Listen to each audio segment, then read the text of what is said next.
Thank you, Emma, and thank you everyone for sticking around. It's no short order. There are drinks very, very soon. Okay, so we've got this, people. Actually, Rob's also contributed to this paper as well. I'll just point that out as well. So we are from Queensland Corrective Services. We did some research in Queensland looking at the people who had been referred for a CVE panel for a violent extremism risk assessment. And the reason that we did that is on your screen right now, but we wanted to have a look at who is this cohort that we're dealing with, because we felt that the cohort had changed. So I've been working in the field of violent extremism since 2014. We are practitioner researchers, so we're not academics, although we do have some academic qualifications.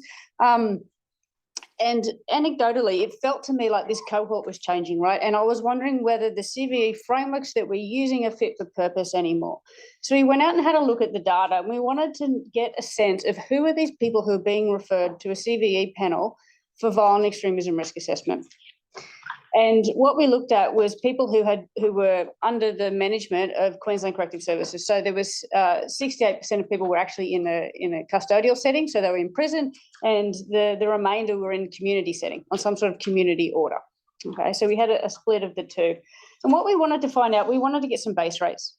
Okay, so who comes through, how many white supremacists do we see, how many other different ideologies do we see, who acts on it, what are the base rates for acting on it?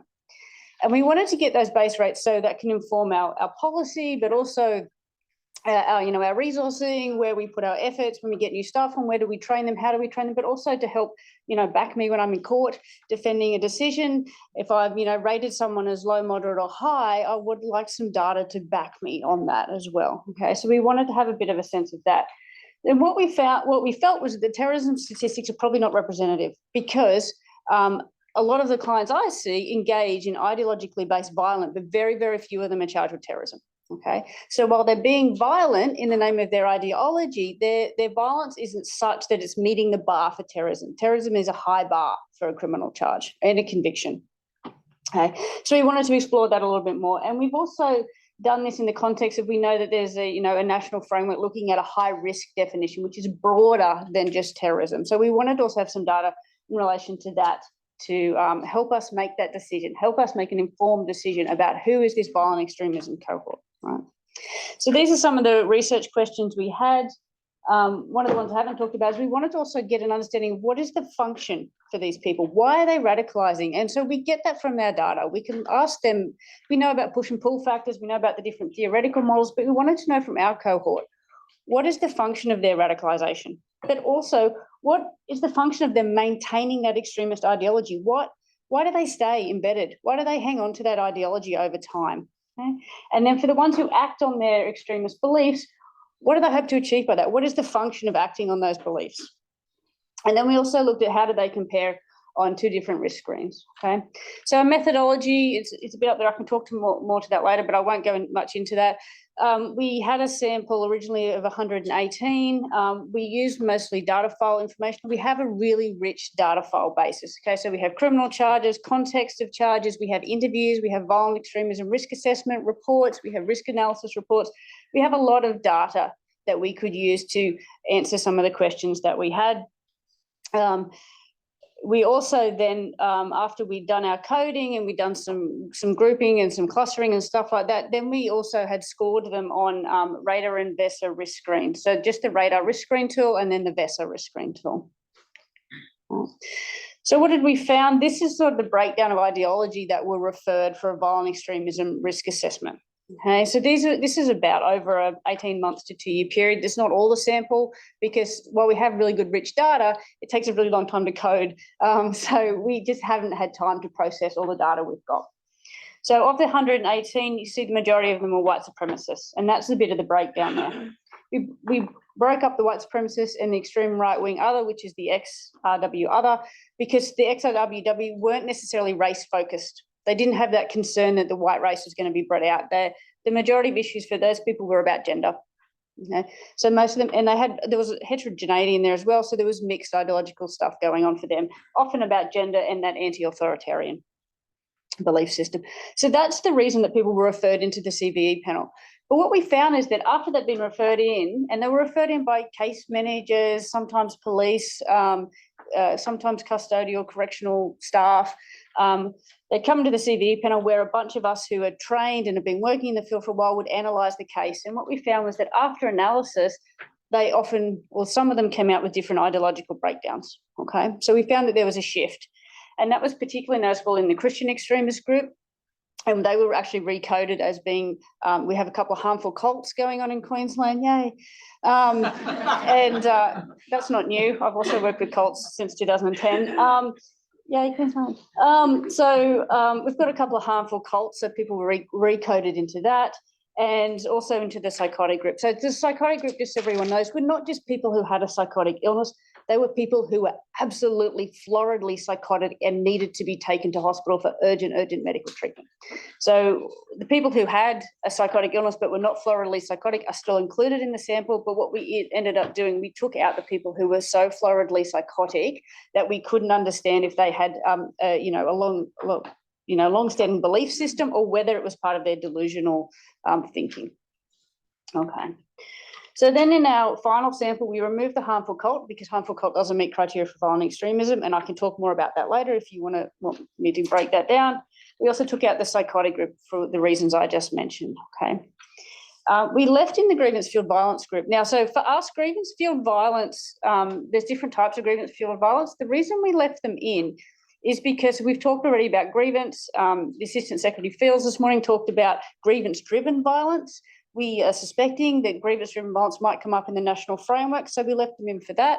This grievance field violence cohort have opposed a risk or made plans to act on their grievance in a way that is that high-profile violence which will result in mass casualties. So the people who had made plans to, one guy had made a plan, he'd gotten a boat and he was packed it full of explosives and he was going to drive it up into a ferry port to kill as many people as possible because of his grievance. Okay, so we included those people for that reason that we wanted, I guess, a comparison, but also we are anticipating that these people who are going to or are planning to do a mass casualty scale attack, like a school shooting or whatever, might come into that national framework definition. So our final sample looked like that. I think you can see what I can see. Yep, cool. So again, still the majority of them are white supremacists. Yeah. Okay, so then we looked at some, how do they differ? So how do people differ based on ideology? Are there significant differences across those ideological groups or that extremist belief grouping based on a range of factors, demographics, radicalisation factors, violence-related factors, criminogenic factors? And what we found, there was no significant differences on these things, okay? So 50 to 68% of our sample had some sort of mental health issue. Remember, we've taken the psychotic ones out. So these are people who are not floridly ill. And there were no differences across ideology in terms of mental illness. No differences in gender. Most of our sample was male. We had 2 females. One was a soft sit, one was in GFE. And we had 2 transgender persons included, and they were both Islamic extremists. There was no difference on their criminal charges, no difference on the rates of DV perpetration. You can see DV perpetration ranges between 53 to 84%, so it's quite high across the sample. No difference in self-harm history, no difference in history of substance abuse. And there was no difference across ideological beliefs about who actually engaged in violence related to their ideology. Okay? And there were no differences across the ideologies on the radar or the VESA risk screens. So that's just the radar risk screen. But there were some statistically significant ideologies. So we looked at, we did Fisher's exact test because the sample was small, or smallish. And then, so we looked at where do they differ? And there were some statistically significant differences. So you can see the different ideological groups are up there in the different colours, and then down the corner of that column shows some of the background and demographic factors that we were measuring. So the first one, identification indicators, was about how did they come to our attention in the first place? What kind of, if you've done REAP training or you think about REAP, is that what kind of indicators, extremist indicators, did they display that led them to be brought to our attention? Okay. And what we found was that there was a difference there in terms of how they ended up being brought to our attention. So you can see that, and the bold ones are ones that have the strongest effect size. You look at your standardized residuals, so your strongest effect size are the bold ones. And this is just a snapshot of data. I've got heaps and heaps of more data, but I've just included a couple of the more common ones in this table. So in terms of identification, we can see that the sovereign citizens self-identified. Okay, so that's not surprising, fits in with what Josh was saying before. They'll tell you, right? They've got to tell you they're a sovereign, otherwise there's no point being a sovereign, right? Because they need to tell you so that then everything, all the laws and stuff don't apply to them, right? So 50% of the sovereign citizens self-identified as sovereigns. In the Islamic extremist group, most of them came to our attention because of terrorist charges, because they'd actually been charged with a terrorist offence. And you can see there, so the GFE group, unsurprisingly, 63% of them came to attention because they had a fixation. How do we measure fixation? We look at when the person is, say, for example, talking to their community corrections case manager, can they talk about anything other than their grievance, or can they talk about anything other than their fixation? Are they so consumed with it they talk about nothing else? Yes, then they have a fixation. So that's how they were coming to our attention. If you look at location of the individual, where were they located? Most of them were in custody in our sample, but of interest and the strongest effect size was in the right-wing other. And so the right-wing other, 75% of them were in the community. Okay. And if we look at age, we see that most of them who were referred to us were in their 30s, but then there was that higher age group for the sovereign citizens in the GFE group, and that again fits in with some of the other speakers today and what they've been saying about that higher age group. We look at history of violence across the different ideologies. Most of them had a history of engaging in criminal violence, with the exception of the extreme right-wing other group. 43% of them had a history of violence, so that was lower, and it was statistically significantly lower. Then we looked at sexual violence perpetration and who had a history of perpetrating sexual violence. And what we found there was the extreme right-wing other group, 50% of those had committed a sexual violence offence prior to them being referred to us for extremist ideology. Okay? And when we looked at that a bit further, we realised, well, that kind of makes sense because most of them had that gendered ideology. They were very, the manosphere stuff, they were very, very anti-women, very anti-trans as well. And then we looked at gang history, who had been in a criminal gang, not an ideologically based gang, but a criminal gang prior to adopting their extremist ideology. And again, we found differences amongst the cohort. So 48% of the Islamic extremists had been in a criminal gang before adopting their Islamic extremist ideology. We also found significant differences between the ideologies on radicalisation factors. So we can see there, age at radicalisation, place of radicalisation, and whether they had switched from one ideology to another ideology prior to being referred to us. Okay?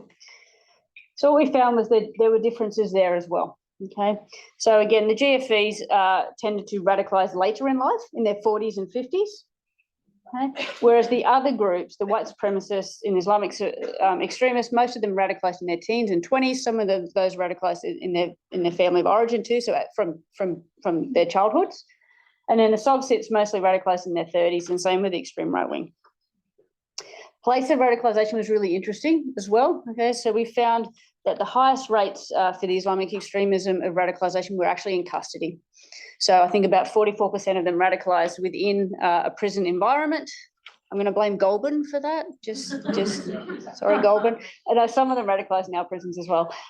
Most of them came from Goulburn. And then if we look at the sovereign citizens, what we see is that all radicalisation occurred in a regional or remote location. Queensland's a really big state. All of our sovereign citizens had radicalised in some sort of small town, or not even a town, some sort of small, weird location. Okay? Sorry, it's a great place. Come visit. We've got cults. Anyway, and now if we look at who had a different extremist ideology prior to their current ideology, we found the strongest effect size was in that Islamic extremist group. So 43% of them had a different ideology before they adopted their Islamic extremist ideology. The majority of them were white supremacists, and they've come over to the Islamic extremist ideology. So it's painting a really interesting picture of a cohort and something that we didn't expect, but it's information that we can then use in our case management and our disengagement, and how we work towards disengaging them out of their extremist beliefs.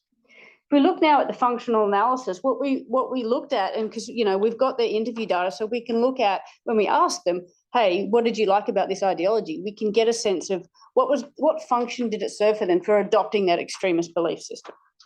Okay. And then we also looked at the function of the maintenance. And so when we coded those, we came up with some common themes, right?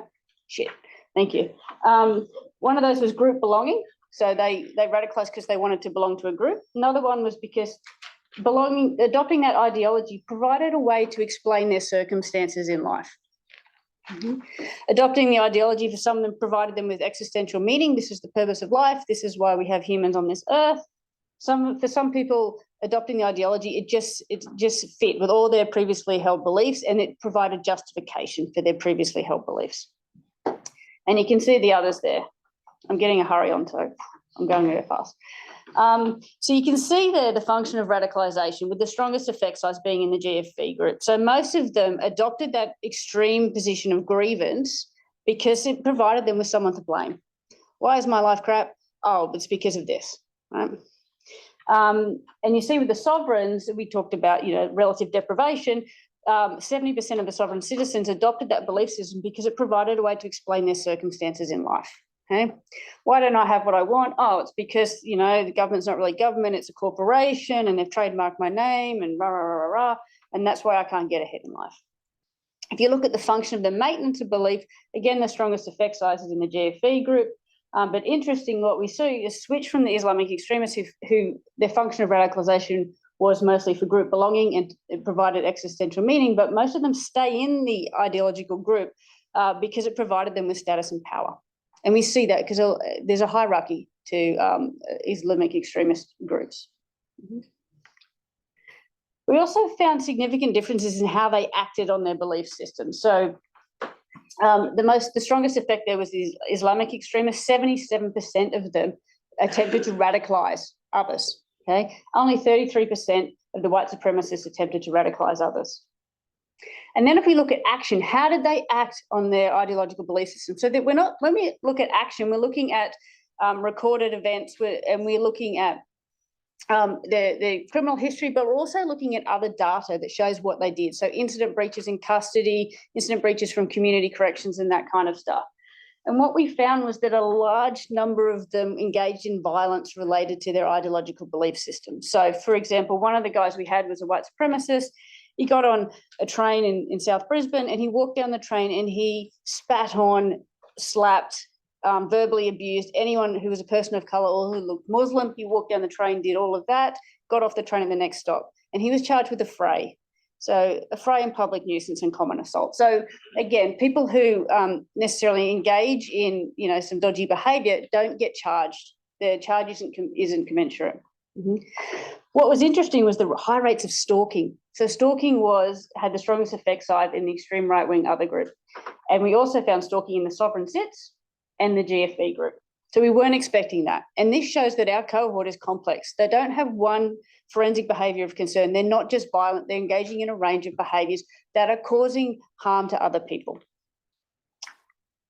And then we looked at the function. What were they trying to achieve by the actions that they engaged in? And similar to what Josh said, the sovereign citizens, most of them, when they engage in that behaviour, when they engage in their violent attack or when they engaged in their stalking, the function of that was they were trying to get other people to leave them alone. So they were trying to protect themselves and ward other people off. The next thing we did is we clustered them into groups, okay? So based on the functional analysis, we clustered them into we clustered them in a couple of groups, but these are the four most common. So the terrorist group, who were the people who had committed a terrorist offence or who had planned to engage in an act that would meet the bar for the criminal definition of terrorist offenders in the Criminal Commonwealth Code. The next group were the violent extremists, the people who hold the extremist belief and are going to be violent to promote their belief, but what they're going to do is probably not going to meet the bar for a terrorist offence. We had secondary extremists, the people who had little or no commitment to the ideology, but when they committed an offence, they would make reference to the ideology to facilitate the offence. Okay, so they're going to do an armed rob. While they're doing the armed rob, they're going to make reference to their white supremacist brothers or something similar to that effect. And then we had the group associates, and those were people who didn't really have an ideology, but they had a mate who was in the group, and so they'd hang out with the group. And then we ran these groups.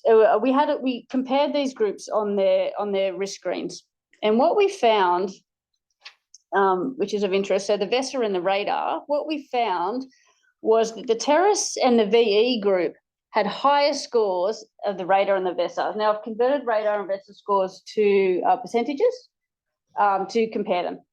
And what we found, which is really good, is that the radar could significantly distinguish between the terrorist and VE cohorts from the secondary extremists and the group associates. My final slide, these are our conclusions. So what we found, base rates of violence were much higher than we thought. Okay, so anecdotally, we thought base rates of violence were a bit higher, but they were much higher than what we thought in terms of ideological violence. The cohort is complicated. 91% of our sample had engaged in multiple forensic behaviours of concern. 71% had engaged in domestic violence as well as having that extremist ideology. 21% had engaged in stalking, not related to their ideology, prior to doing their stalking that was part of their ideology. And so we have this really complicated cohort of people. All right, I'm going to shut up and move on because I'm over time. Thank you very much.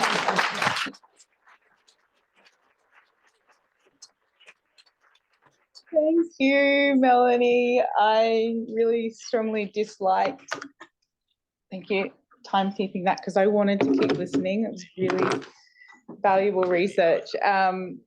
But I know there's going to be a lot of questions. So the next presentation is by Dr. Caitlin Clemmow. Her presentation is titled "The Whole is Greater Than the Sum of Its Parts, Risk and Protective Profiles for Vulnerability to Radicalisation." Hiya, so I'm hoping you guys can all hear me. If you can just nod if you can, that'd be great. Fantastic. Okay, I appreciate that it is now me standing between you guys and some well-earned drinks, I imagine. So I will try and keep this to time and as brief as possible. Let me just share my screen for you. So yeah, apologies that I can't be there, but thank you for facilitating this virtual presentation. It's great to be able to join you today. So yeah, what I'm going to be talking to you guys today is about our attempt to kind of disaggregate some risk and protective profiles for a general susceptibility to radicalisation. And this is work that's been ongoing for a while with a team of us from UCL, the Department of Security and Crime Science. So just a really brief bit of background, we all know the threat landscape, it continues to evolve. There's newly emerging extremes all the time that we're seeing, coming up in the next few years. It's difficult to predict what we're going to see, changes in the future as well. But is it necessary, every time there's a new kind of incel movement or, anti-government conspiracy theorists or something like that, to reinvent the PCV wheel every time that a new threat emerges? Not saying that that's necessarily what people in practice are doing at the time, but sometimes there is this sentiment, when the incel movement, we need to start from scratch and start looking at risk factors, risk and protective factors all over again, specifically for people who identify perhaps as incels. And so we question whether that is necessary. So just to give you an example, this is from the UK. These are Prevent statistics put out by the Home Office. So Prevent is our kind of upstream preventative arm in our PCVE space. So starting in kind of 2016, 17, people kind of generally fitted into these nice boxes that we're really familiar with, right? As we progressed on to, 2022, we start seeing the emergence, of more things that we don't really know what to do with. So there's people who have a vulnerability, but there's not a clear ideology or CT concern. There's people with no clear ideology that Prevent are dealing with. There's this increase of people who identify with, the school shooter ideology, and then obviously the incel movement as well. And there's fewer, most people still fall into these categories that we're more familiar with, but there's fewer and fewer. And there's also this increase in the conflicted. And this is probably what we refer to as the mixed, unclear, unstable ideology. So people who kind of salad bar pick ideologies, who switch between different ideologies or who present kind of conflicting beliefs.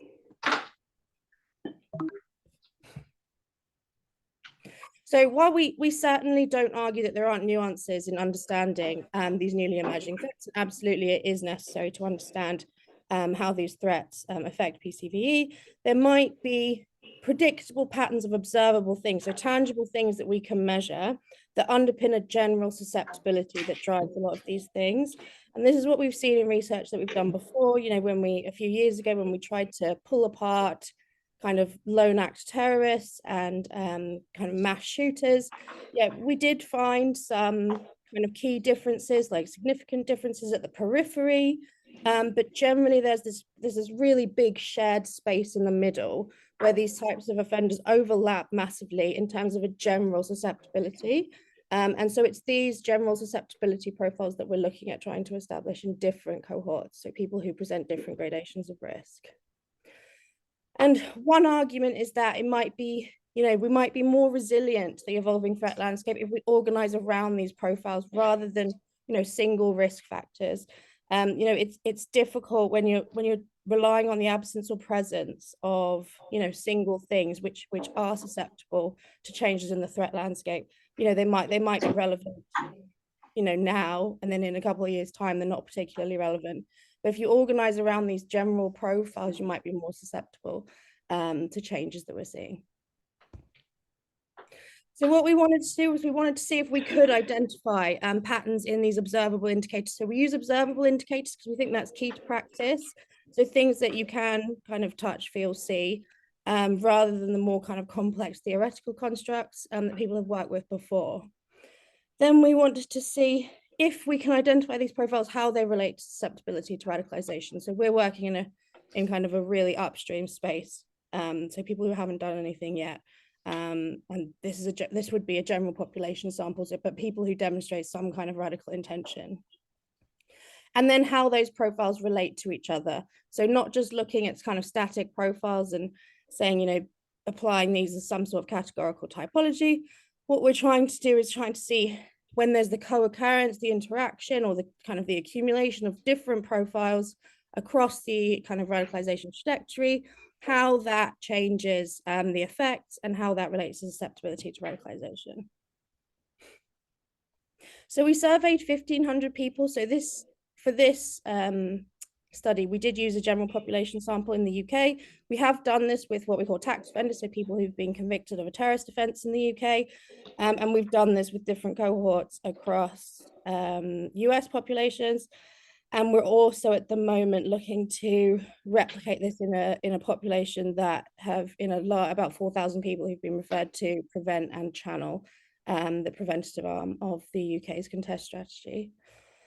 And so we asked them loads of questions about risk and protective factors drawn from the wider literature. So, you know, the meta-analysis that we're all familiar with, and then also different risk assessment instruments, all the types of things that we're interested in understanding, you know, their effects on susceptibility to radicalization.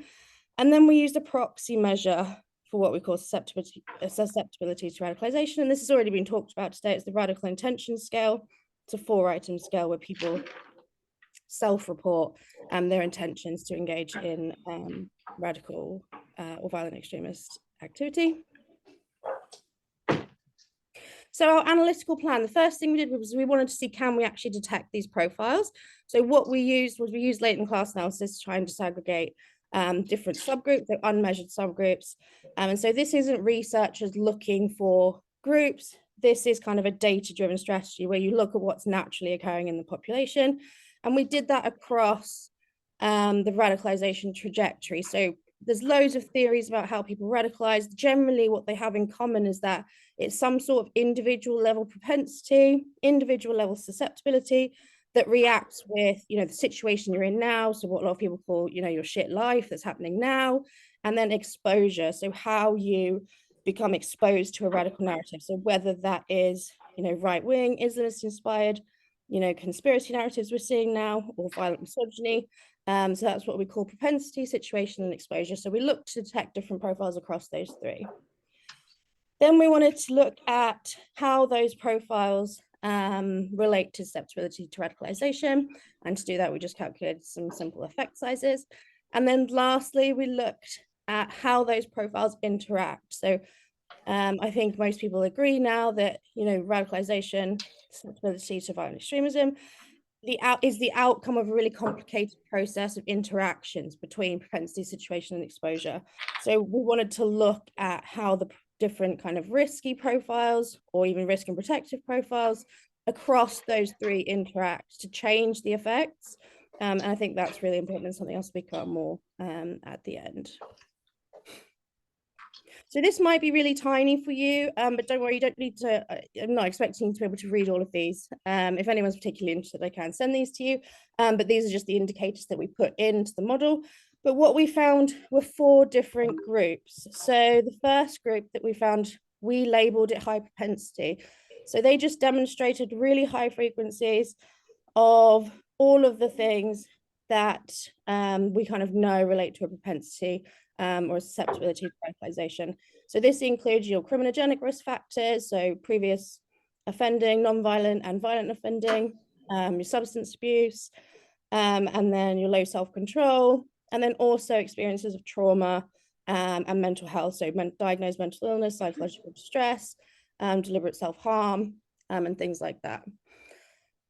And then we identified a group of guys who really don't show any of these propensity indicators, and this is most people. So remember, this is a general population. So most people fall into this group here, where there's a few experiences, as you would expect in the general population, experiences of bullying, psychological distress, but nothing that immediately stands out. Then we identified a moderate propensity group. So these are kind of medium on some of the things that we're particularly interested in, particularly this kind of criminal propensity. So there are these moderate frequencies of domestic abuse perpetration, violent offending, non-violent offending, and other things like that.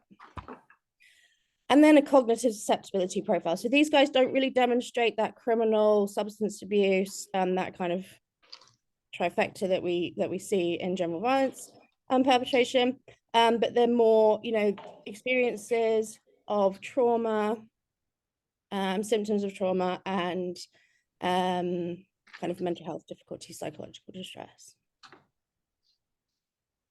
In terms of the situational profile, so these are things that are happening now, so the kind of shit life syndrome that we talk about. There's a group of guys who just have loads going on.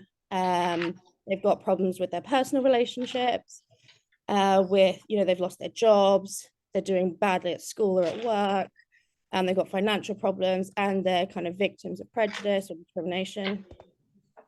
And then again, we've got a group who didn't really demonstrate high frequencies of any of those. And then a group who demonstrate predominantly what we call interpersonal stress. So again, this is problems with your relationship. So people that are important to you don't care about you. You feel harmed by the people that are closest to you, disrespected. So it's that kind of personal stress. And then lastly, this kind of proximate crisis group. So this is, there's a crisis in your life, there's a big change coming up in your life, someone in your family has just died, you've lost your job, a goal that you've been working towards has been interrupted or you can't fulfill. And then lastly, in terms of exposure, this is exposure to radicalizing influences. This group was small, as you would expect, but there's about 60 to 100 people in a general population sample who demonstrate high exposure to radicalizing moral norms. So for it to be that high, we were quite surprised, because these are people who self-report, engaging face-to-face with extremists, where their friends are extremists, they're going online, actively looking for things that are supportive of terrorist moral norms. And they're kind of spending time in places where these norms are proliferating. And then most people, so this is about 75% of people, are really not experiencing or engaging in accidental or purposeful exposure to violent extremism. Then there's a group that we call high contact attachment. So these people are kind of seeking attachment to a prominent figure or ideology. So they're going online a lot, or they're engaging face-to-face with people. And then there's a moderate group. So this is kind of more incidental exposure. So they're in places where things around them are, they're hearing things that might be conducive to violent extremist ideology. Right, so then again, don't worry about having to read this table. This is just demonstrating some of the effect sizes that we looked at. So once we disaggregated those profiles, we wanted to identify how some of these relate to violent extremist intentions. So first we looked at risk profiles, and those are identified in the red here, and we're interested in these numbers here. So we've highlighted the relatively large effect sizes. So things that really impact on our proxy measure of susceptibility to radicalization. And perhaps unsurprisingly, we found that that's the high propensity profile. So those guys who demonstrate, really high frequencies of all our propensity indicators, including cognitive susceptibility and those criminogenic risk factors. And then in the exposure profile, so those people who are trying to attach to some sort of figure or ideology, and then also the people who just demonstrate really high frequencies of all of our exposure indicators. And then in terms of protective profile, so there were some things that we found had a negative effect. So there was a kind of a moderate effect of low propensity. So the absence of those risk factors is a protective profile. And also low exposure, so not being exposed, is a really strong protective factor. Right, and so then we wanted to see how do these profiles interact, because this is really important to our argument, is that once you've identified these profiles, it's not enough to kind of statically apply those, and we wouldn't ever suggest that you try and kind of apply this as a categorical typology of any sorts or anything like that. It's understanding how they interact, and some of those interactions look different. So when two things co-occur, it can be cumulative. So things like there's just more risk factors equal more risk. And I think that's something that we saw in a presentation 2 presentations ago. But sometimes two things together completely changes the effect of one of the risk factors. So it's really important that we try to understand these interactions to kind of establish functional relevance. So when and for whom things are important. So I'm not going to go through all the interactions, because as you can imagine, with that many profiles, there are loads. But I'll just demonstrate some of the some examples of the ones that we found. So this is an example of a cumulative effect. So where simply there more risk factors, the presence of 2 of these highly risky profiles, so the high propensity and the high contact attachment. So people with all of those risk factors that we're worried about, and high exposure, when both are present, there's a cumulative effect. So there's just more risk. So it's not an interaction. And so this is a score on the violent extremist intentions. When we do this in the general population, we expect a score of about 2.4. That's typically what you find between 2 and 2.4. It changes as things in the world change. So it changed over COVID. We've done this loads of times in different populations, but it's never really above 2.5. So to see a score above 4 in a general population, this is a really strong effect, and something that we were quite surprised by. And then this is an example of an interaction. So when on the previous slide where I was showing the effect sizes, the situational profiles, the shit life syndrome didn't really demonstrate significant effects on their own. But this is where it's really important to understand how things interact, because actually in the presence of high propensity, so when someone does have that high propensity or susceptibility to radicalization, when there is proximate crisis, it changes the effect. So it can be highly relevant. And as you can see, this blue dot up here, again, the score is really high. So this is an instance where understanding how things interact can help feed into PCV, because proximate crisis on the surface, looking at the relative effect sizes, and this is true also in Michael Wolfowitz's meta-analysis, they demonstrated really weak effect sizes on their own. So they don't really look like strong risk factors. But when you understand how the effects in the presence of other risk factors, it can be really relevant. And then lastly, this is an example of a protective effect. So this is another good example of understanding when things are relevant and how they're relevant. So we're looking at exposure, so that high exposure profile, and then also in the presence of a low propensity. So that demonstrated a reasonably, a moderate effect size, a protective effect. And when you have a low propensity, it kind of really brings down that susceptibility to radicalization. And this is really important because most people who are exposed, it has no effect. It's not relevant to them. So this is again speaking to when things are relevant. So it's not just you are exposed, you're going to become susceptible to radicalization. Exposure with a low propensity doesn't have much of an effect on susceptibility to radicalization, but in the absence of it or in high propensity, it really does. So just to wrap up, you know, understanding these kind of general susceptibility profiles, and these have come up, these replicate in kind of offender samples, different type of, you know, grievance field violence offenders. This is also something that Emily Corner and I are hoping to do with grievance field violence offenders more formally soon. It might be more reliable than relying on the absence or presence of single factors, which I think people are starting to move away from anyway. And in doing so, we might be more resilient to newly emerging threats. So absolutely, it's still necessary to understand the nuances of the threat landscape. And as the previous presentation showed, there are significant differences between people who demonstrate different ideologies. But if you understand the general susceptibility profiles, you can kind of map where these people, where there might be nuances and there might be differences. So what we're saying is you don't necessarily have to start again and identify all the different risk factors for incels versus, you know, violent misogynists or conspiracy theorists who have radical intentions and things like that. And then lastly, it's really important that we understand the cumulative, so adding up loads of risk factors, and the interactive effects, because quite often this changes the direct effects.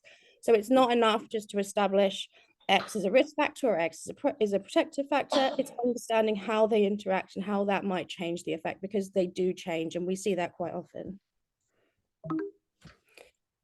And I'll leave it there. So thank you very much. I hope I didn't go over.